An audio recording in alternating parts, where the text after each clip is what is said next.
Good morning. Welcome to the Unitarian Universalist Congregation of Danbury. My name is Sam McCoy, and I'm thrilled to be pondering the concept of freedom with you this morning. There are going to be a few times during the service where we might deviate a little bit from our usual sequences, so I hope you will bear with us and be open to trying something new. To start, though, I'll ask that you please silence your phones or any other devices you have with you if you haven't done so already. Thank you again for being here today, especially as the sky opened up unexpectedly over the past hour. So I appreciate you making your way here in the fellowship hall, coming out online. Every single one of you enhances this experience through your presence, and I'm grateful that you chose to join us. There's space for you in this worship service, and together we make this a time of community, support, friendship, kindness, and inspiration. Be present in whatever way feels right to you. As we gather this morning, we respectfully acknowledge that our physical building is on the traditional, unceded land of the Paugussett people. To open this time of worship and reflection, I'd like to share some opening words from Alexander Hamilton, from the essay that later came to be known as Federalist No. 1, which was published in October 1787. After an unequivocal experience of the inefficiency of the subsisting federal government, you are called upon to deliberate on a new constitution for the United States of America. The subject speaks its own importance, comprehending in its consequences nothing less than the existence of the Union, the safety and welfare of the parts of which it is composed, the fate of an empire, in many respects the most interesting in the world. It has been frequently remarked that it seems to have been reserved to the people of this country, by their conduct and example, to decide the important question: whether societies of men are really capable or not of establishing good government from reflection and choice, or whether they are forever destined to depend for their political constitutions on accident and force. End quote. And I picked all of that even before the last 15 hours. It's fascinating. So at this point, though, please take a moment to greet those around you, to greet those online, and we'll say hello.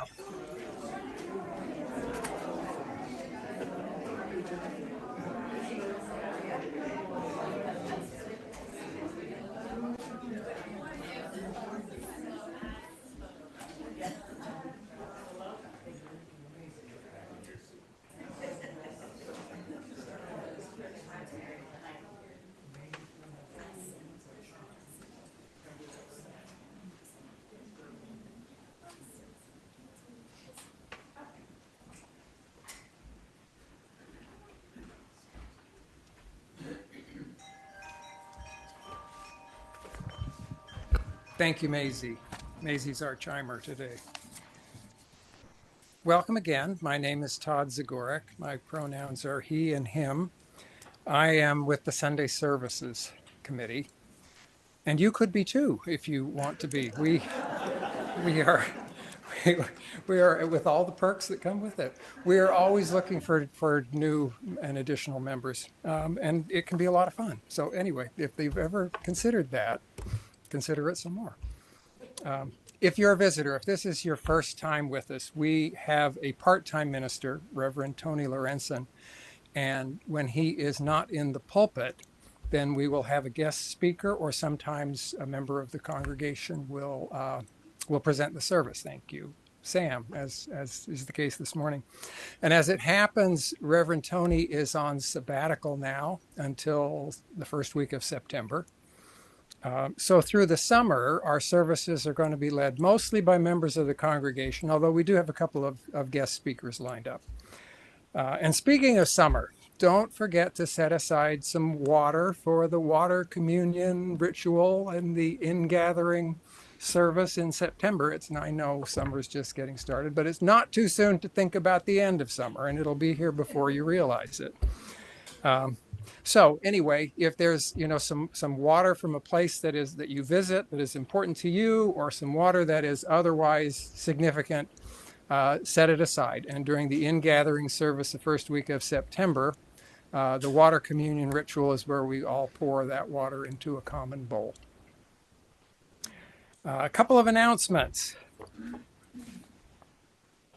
There are going to be UUCD women's gatherings monthly on the first Thursday of every month, beginning July 3rd.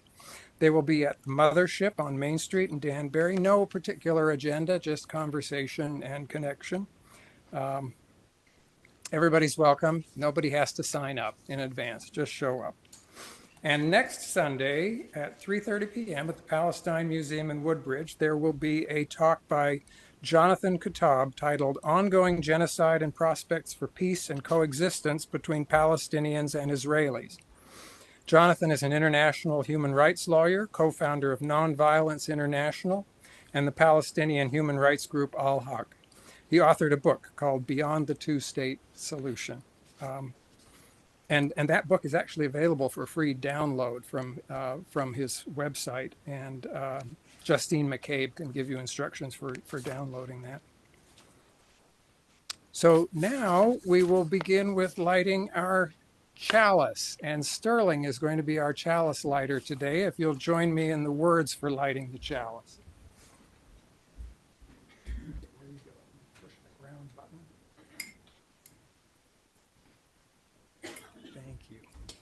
Love is the spirit of this congregation, and justice is its life. This is our covenant, to dwell together in peace, to seek and speak the truth in love, to help one another and celebrate life. Thank you, Sterling. And now you can rise in body or spirit as you're able for our hymn of welcome, number 368, Now Let Us Sing.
Time now for our unison children's affirmation. So I invite you to join me. The words are on the screen, and we can start with our U's high in the sky.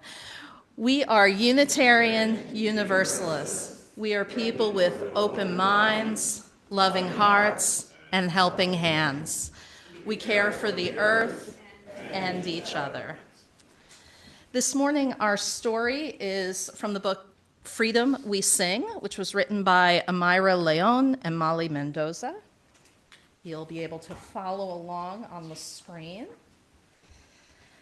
Families of stars surround me, every constellation humming a different melody. Sometimes the world seems so small, I pretend to put it in my palm. I dance with her till night falls and the moon comes swaying in, giving the sun time to rise on all the other kin. Inhale, exhale. Mama tells me that there are children with hearts like mine, beating in their chests, with different skin colors, hair, languages, and interests. They learn to walk and talk and dance and scream, just like me or anybody. Inhale, exhale. Mama tells me that there are mothers with hearts like ours, beating in their chests, running from war with whatever is left, doing everything they can to protect their children and their breath. Inhale, exhale. I wonder then what freedom is. Is it a place? Is it a thought? Can it be stolen? Can it be bought? Does freedom run through our veins? Can it be equal and maintained? Do I have it? Do I not?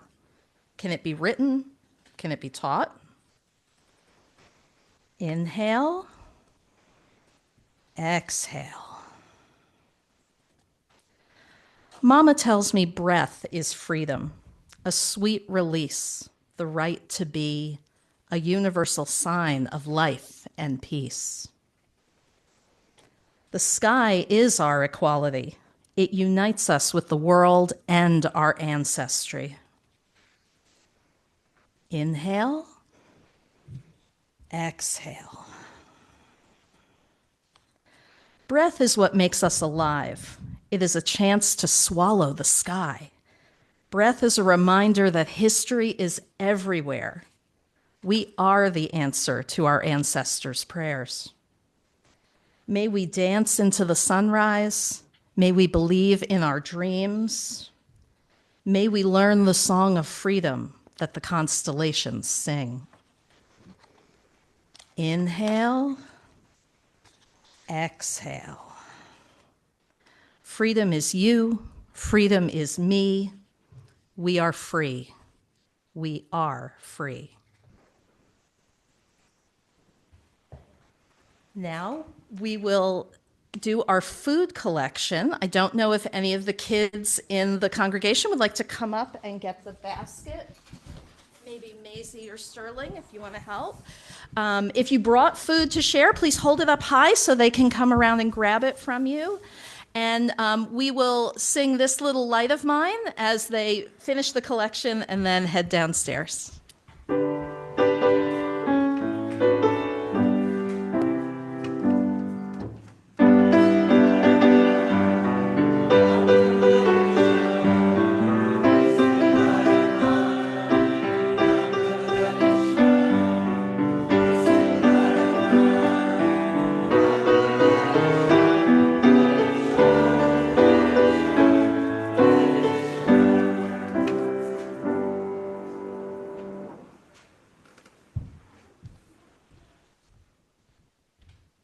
It's time for our milestones, first silent and then spoken. If there's something in your heart or on your mind that you would like to silently commemorate, please feel free to come forward and place a stone in the bowl of water.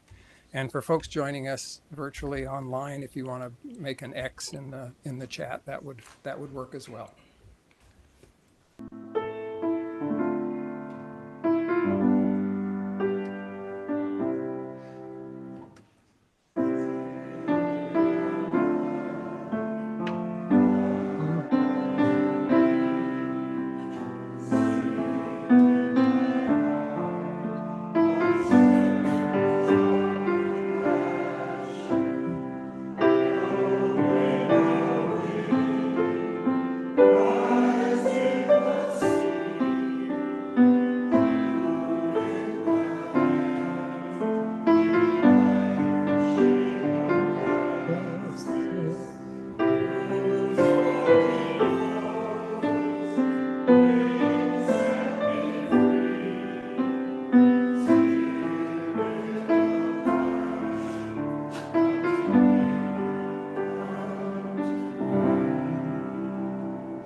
In lieu of a more traditional reading this morning, we're actually going to listen to Dr. Maya Angelou and time travel back to January 1993, when she was the inaugural poet for President Clinton's first inauguration.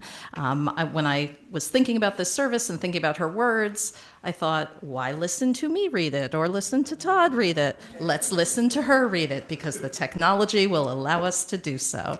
So, Barb will get the video up and we will listen to that poem from 30 plus years ago.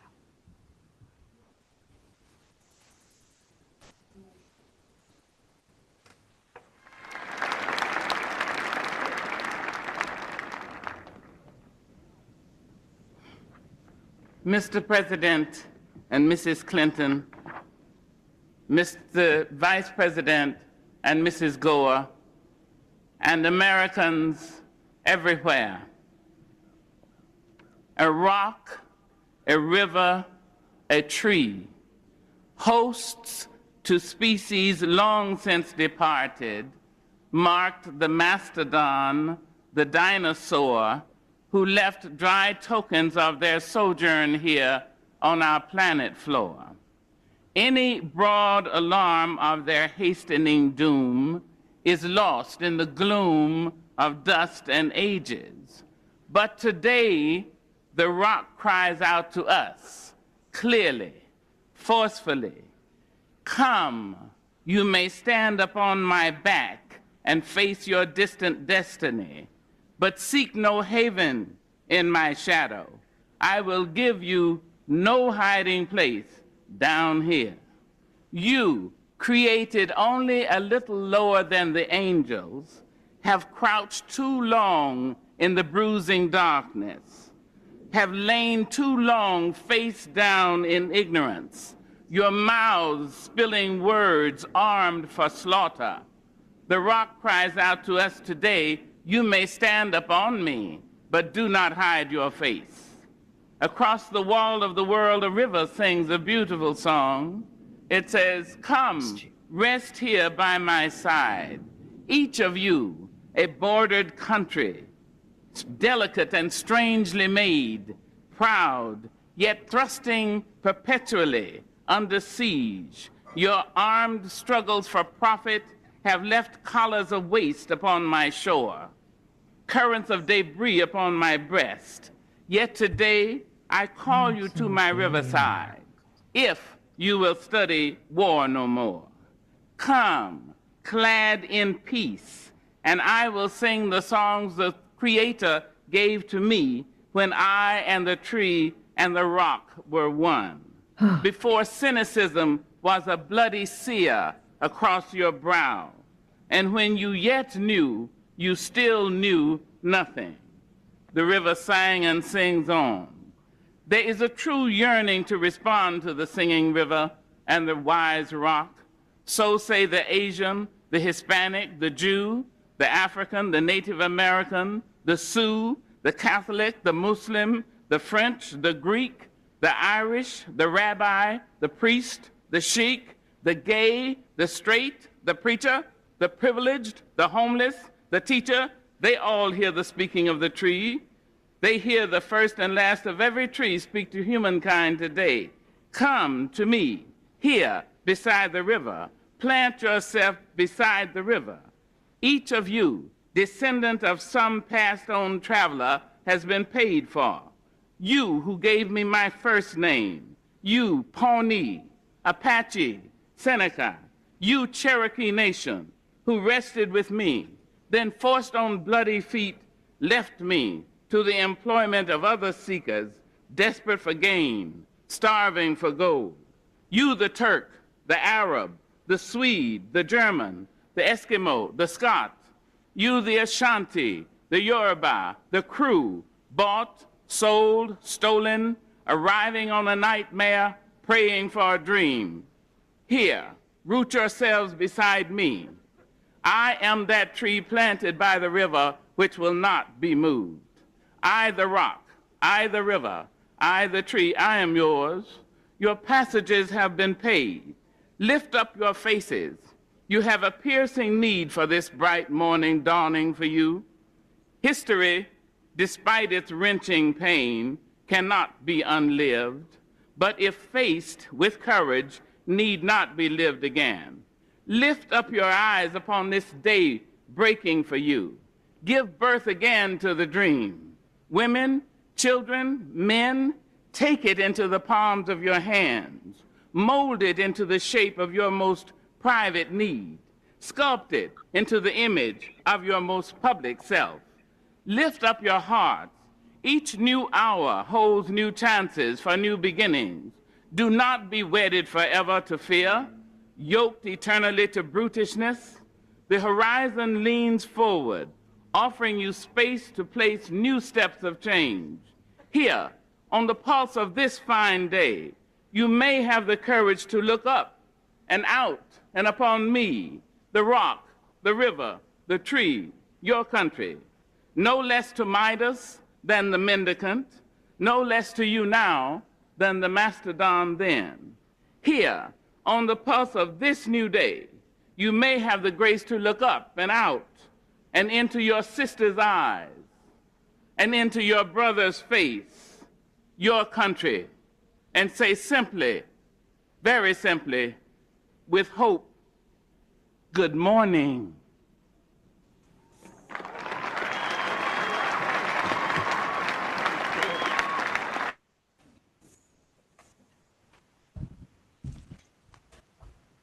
It's time now for our offering. The ushers will pass the collection plates. If you are a visitor or this is your first time with us, you're not expected to make a contribution. Your presence is your gift.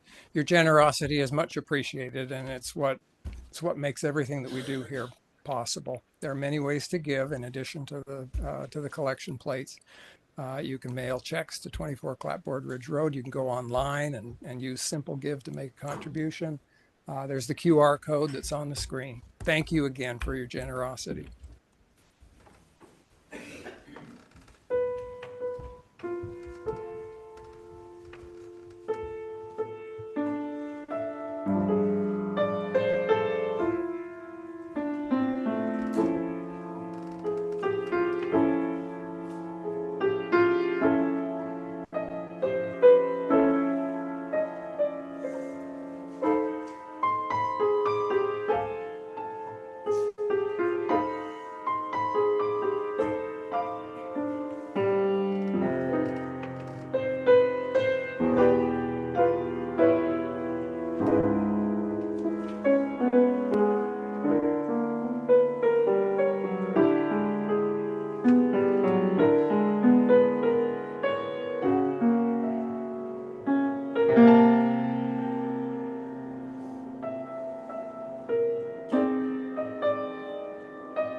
Many people like history.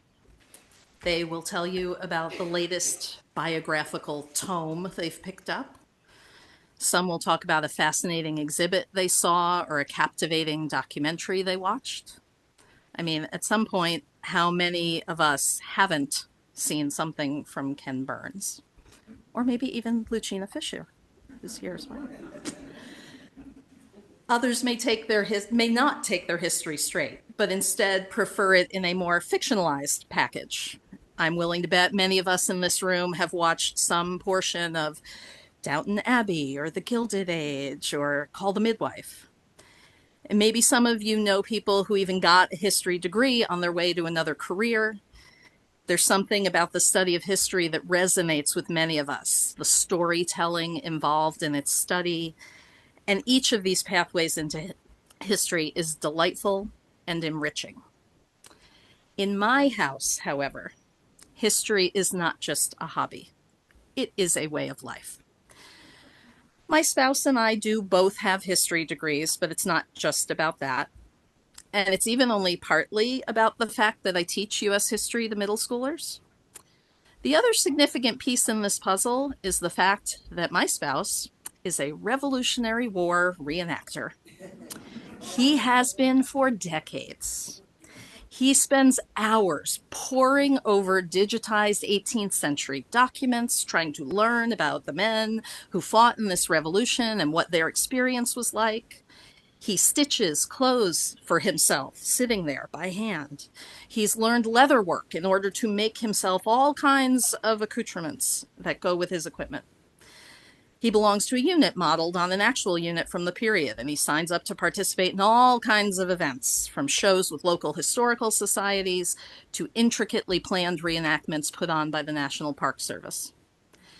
Because of this, I have been acutely aware for many months now that 2025 marks the beginning of the 250th anniversary cycle of the American Revolution. This is a very big deal for the Rev War reenactors. The first shots of what would become the Revolutionary War were fired on Lexington Green in Massachusetts in 1775.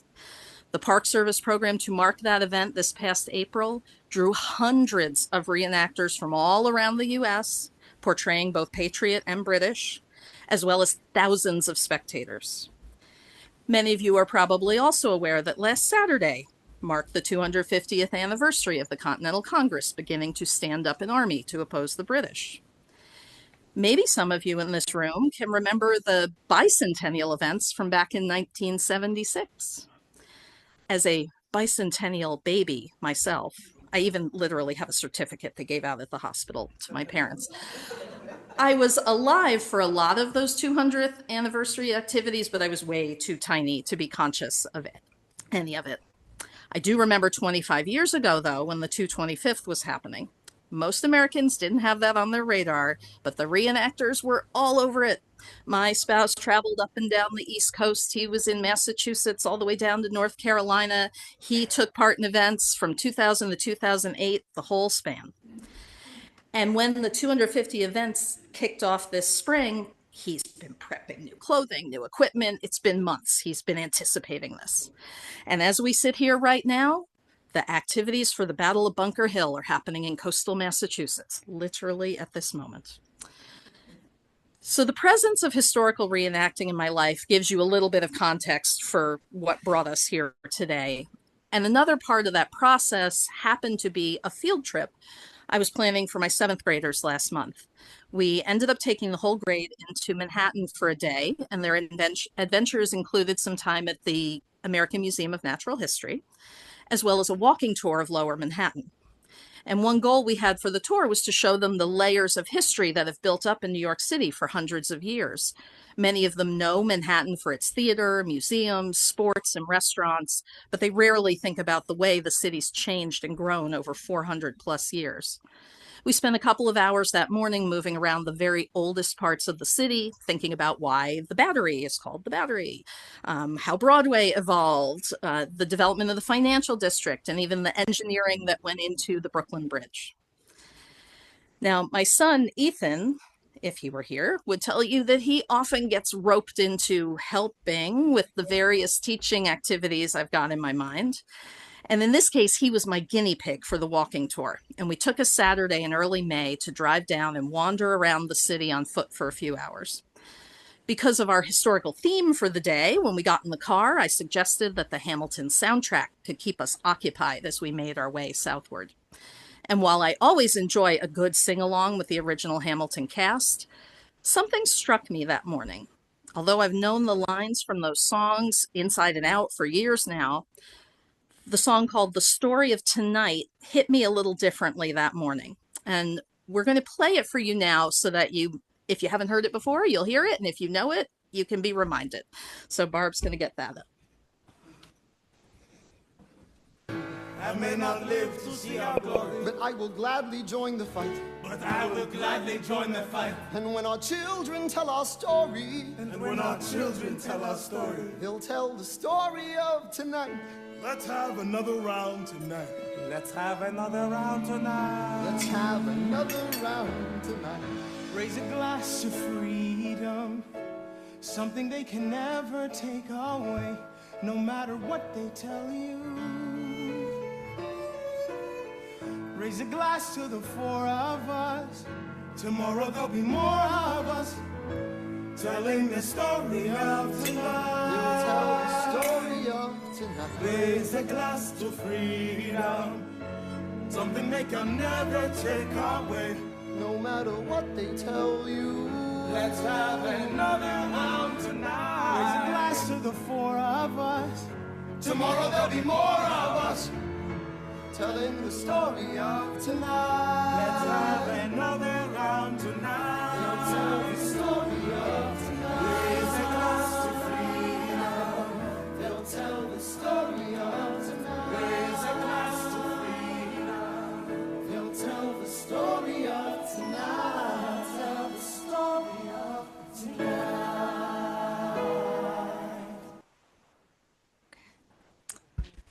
Raise a glass to freedom, something they can never take away. That morning, I found myself both reveling in the beauty of Hamilton the musical and also stuck on that line. I mean, of course, someone's freedom can be taken away in the sense that it can be restricted. The power of the state can be used to physically limit someone's movements and their access to everything needed for survival. Our nation still allows the taking of human life as a punishment for crime. A broader view, though, is that freedom is a concept that works in concert with our physical selves, but extends well beyond what one human being can impose upon another. That's certainly the more hopeful vision of freedom. Freedom of thought and freedom of spirit are nearly untouchable and personal to each of us as individuals. These concepts are foundational to us as Unitarian Universalists, where our historical principles emphasize a personal quest for truth and a call for democratic process in our communities. And now, with our core values centered on love, we believe that justice, equity, transformation, pluralism, interdependence, and generosity will help lead each of us toward thriving lives of purpose. It's our UU manifesto of freedom, if you will. As our story reminded us earlier, even our breath is a form of freedom. It keeps us alive, it keeps us connected to each other, the world, and the wider universe. This conception of freedom is part of what made Hamilton such a cultural phenomenon. While many Americans might have recognized Alexander Hamilton from our $10 bill, his life story wasn't exactly something the average person was thinking about regularly. With Ron Chernow's exhaustive 2004 biography as a foundation, Lin-Manuel Miranda took the life of an 18th century man and turned it into one of the most accessible historical expressions of the 21st century. Miranda saw the reality of an all-white, all-male, mostly upper class set of founding fathers, and he reimagined it in a way that offers an entry point to history for a diverse set of Americans now. He transformed the concept of a typical Broadway-style musical and integrated a rap-based sensibility throughout the show. And by structuring his work in this manner, he invited each of us to participate in the storytelling of our history in a new way. Miranda also opened the door to the nation's founding history for many who might never before have really spent any time with it, including a lot of young people. As someone who taught about the Revolutionary and early Republic period for many years, I can tell you there's been a sea change in the number of young people who not only know some basics about men like Hamilton or James Madison or Thomas Jefferson, but they genuinely want to engage with the time period and understand it more deeply. This phenomenon, in tandem with the remarkable music and the choreography of the show, makes it a work of genius, in my opinion. Another line from the song we just heard, though, is "Tomorrow there'll be more of us." And I believe that's where we need to redirect our focus today. At the time when the American Revolution was beginning, the estimated US population was about 2.5 million people, approximately 500,000 of whom were enslaved across those new states. Political sympathies at the time seemed to have been split roughly in thirds, meaning 1/3 of colonial residents wanted to work for independence from Great Britain, 1/3 wanted to stay loyal to the crown, and another third just wanted the whole problem to go away so they could live their lives. The line from the song, "Tomorrow There'll Be More of Us," leans into a hope those revolutionaries had that more colonists would come around to their way of thinking, would feel the need to fight for a more representative government, and would embrace this vision of freedom they were espousing. The founders understood that freedom as an individual effort could only take them so far. Broad-based collaboration was essential to ensuring the liberties they believed inherent to their existence. And they were right. In their tomorrow, there were more of them, more the next week, month, and year. The Continental Army struggled greatly in 1776, 77, 78, and they gradually began to turn the tide of that war. The cause that may have seemed insane and untenable in 1775 was a practical reality by 1783, after the signing of the Treaty of Paris. This evolution is so fundamental to our history in the US that we frequently take it for granted, but we should take a moment to think about it. Groups of Americans, some of whom were the most wealthy and influential of their time, but many of whom were completely average and unremarkable otherwise, risked everything to take on the greatest military power in the world. And they won. They won. And because of that, we are here now. They knew deep in their bones, as Maya Angelou reminded us earlier, that each hour holds new chances for new beginnings. Do not be wedded forever to fear, yoked eternally to brutishness. The horizon leans forward, offering you space to place new steps of change.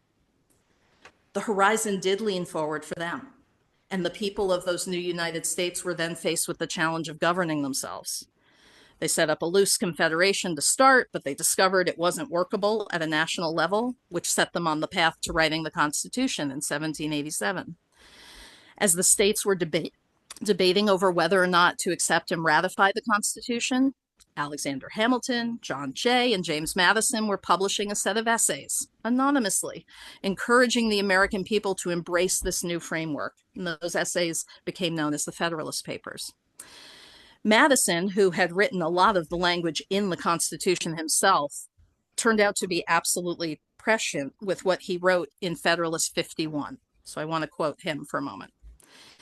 He wrote, "But what is government itself but the greatest of all reflections on human nature?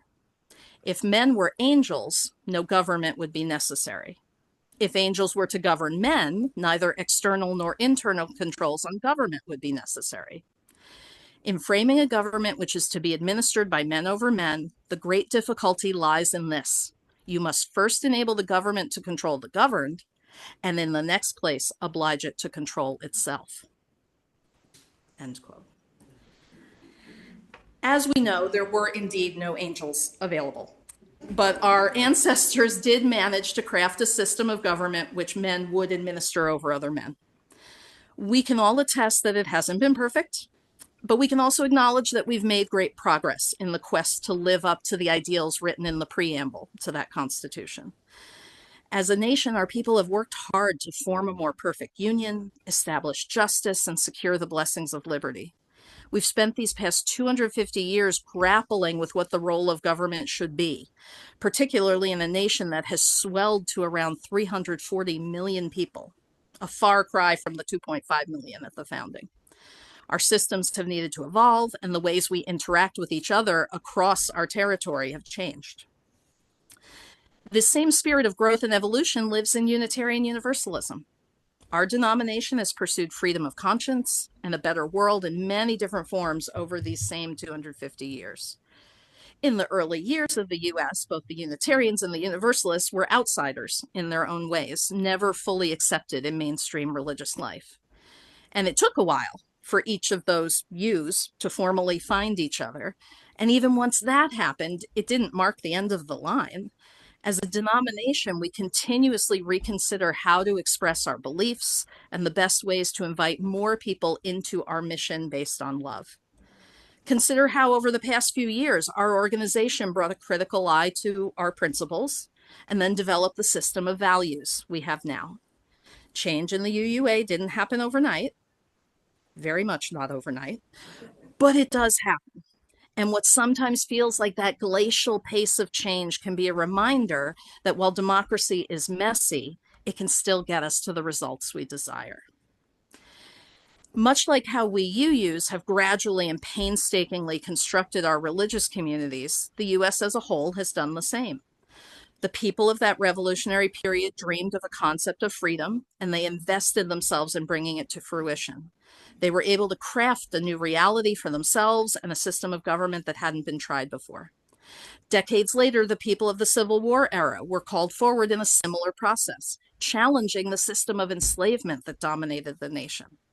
With time and struggle, that generation was able to craft another new version of the country, seeking freedom for more of their countrymen. In the 20th century, Americans answered the call from abroad to fight fascism and militarism during World War II, and they succeeded again. Back on the home front, another generation led us toward expanded civil rights and brought about another wave of change in our country. And today, more people feel compelled to speak out on behalf of freedom, seeking justice and holding to the bedrock principles of our nation's founding. On the evening of March 31st, New Jersey Senator Cory Booker took to the Senate floor and began a speech that would get him into the history books 25 hours later. He used the word freedom 49 times over the course of that speech. And while the content of Booker's words were powerful, the symbolism of the accomplishment was even more so, as he took that Senate speaking record away from Strom Thurmond, a former senator and presidential candidate who had spent multiple decades in his public life promoting segregation and division. Senator Booker was able to use his very breath and strain the limits of physical endurance to promote a vision of freedom for our nation. As he did so, he stood on the shoulders of many who came before, and he specifically credited the inimitable John Lewis. Several days afterward, millions of Americans took to the streets for the first set of hands-off protests. Weeks later, millions more did the same in mid-April. And again last Saturday, there were the No Kings rallies. Each time there were more and more people coming together. Like Lin-Manuel Miranda told us, tomorrow there'll be more of us. None of this is to say that the challenges that face our nation are simple. They never have been in the past, and they won't be in the future. The pursuit of freedom entails risk. That was true at the very start of our country, when the 56 men who signed the Declaration of Independence put pens to paper. As far as the Crown was concerned, their actions were treasonous, and they would have been in mortal danger had the revolution failed. They acknowledged as much in the closing lines of the Declaration. They wrote, "And for the support of this declaration, with a firm reliance on the protection of divine providence, we mutually pledge to each other our lives, our fortunes, and our sacred honor." For the next several years, many colonists did sacrifice their homes, their livelihoods, and the lives of friends and family to the revolutionary cause. Later generations continued that sacrifice in pursuit of the promise of this nation. What are we willing to pledge to each other now in 2025, nearly 250 years after those words were first written? Our nation's at a difficult moment right now. The people of the United States find themselves confronted with questions and facing challenges to both individual and national freedom in ways we haven't seen for generations, if ever. It is terrifying to see masked plainclothes agents, sometimes emerging from unmarked vehicles, grabbing friends, neighbors, colleagues, fellow Americans off the streets.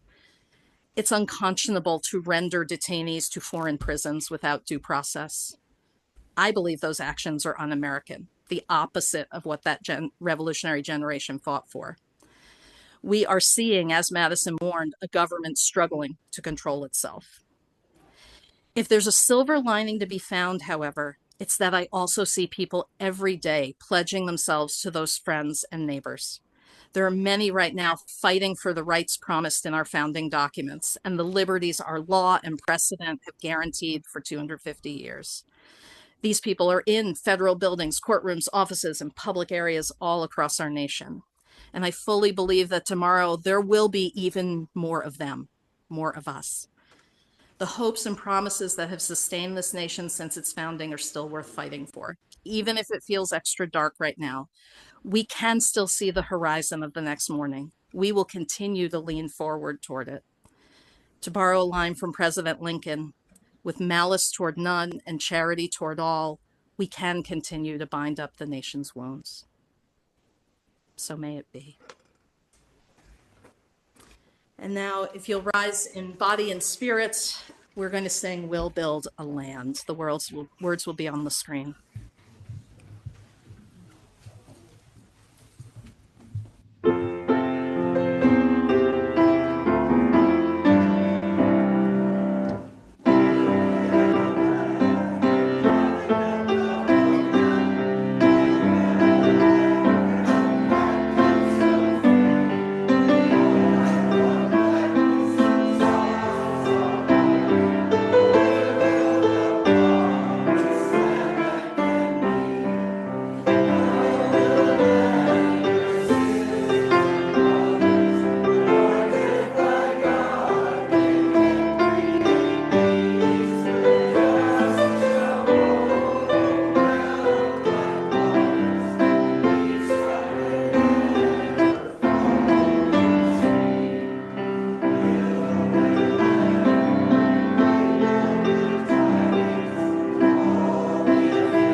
Thank you, Sam. I hope that your students realize just how extremely lucky they are. Thank you very much. Please join me now in the words for extinguishing our chalice. We extinguish this flame, but not the light of truth, the warmth of community, or the fire of commitment. These we carry in our hearts and out into the world until we are together again.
That was amazing. Thank you. Thank you. But to totally finish us out, I mentioned Senator Booker. I wanted to finish with the words that he offered right as he was passing that 25-hour mark and getting ready to finish. These were his closing sentences. I want you to redream the dream. Let's be bold in America, not to demean and degrade Americans, not to divide us against each other. Let's be bolder in America with a vision that inspires hope and starts with the people of the United States of America. That's how this country started, we the people. Let's get back to the ideals that others are threatening. Let's get back to our founding documents, that those imperfect geniuses who had some very special words at the end of the Declaration of Independence. It was one of the greatest in all humanity, a declaration of interdependence. When our founders said we mutually pledge to each other our lives, our fortunes, and our sacred honor. We need that now from all Americans. This is a moral moment. It's not left or right. It's right or wrong. Let's get in good trouble. My friend, Madam President, I yield the floor.